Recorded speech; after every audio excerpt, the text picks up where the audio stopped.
មិត្តចិនបានបង្ហាញពីការគាំទ្រលើវិស័យយោធាកម្ពុជាពង្រឹងខឿនការពារជាតិដែនទឹកដែនគោកនិងដែនអាកាសភាគីមិត្តចិនបានបង្ហាញពីការគាំទ្រលើវិស័យយោធាកម្ពុជាក្នុងការចូលរួមលើកកម្ពស់កិច្ចសហប្រតិបត្តិការយោធានិងធ្វើទំនើបកម្មយោធា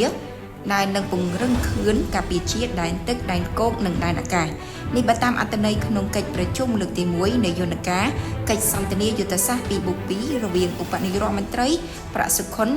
រដ្ឋមន្ត្រីការបរទេសនិងសហប្រតិបត្តិការអន្តរជាតិនិងឯកឧត្តមទាសីហារដ្ឋមន្ត្រីការពារជាតិនៃព្រះរាជាណាចក្រកម្ពុជា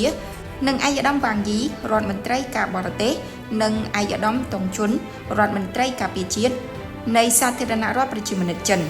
ជាមួយគ្នានេះក្រសួងការពារជាតិកម្ពុជាជឿជាក់យ៉ាងមុតមមថាវត្តមានរបស់ឯកឧត្តមវ៉ាងយីរដ្ឋមន្ត្រីក្រសួងការបរទេសនិងឯកឧត្តមនាយឧត្តមនាវីតុងជុនរដ្ឋមន្ត្រីក្រសួងការពារជាតិនៃសាធារណរដ្ឋប្រជាមានិតចិននិងជំរុញទំនាក់ទំនងយុទ្ធសាស្ត្រកម្រិតខ្ពស់ធ្វើឲ្យកាន់តែស៊ីជម្រៅនៅទំនុកចិត្តផ្នែកនយោបាយ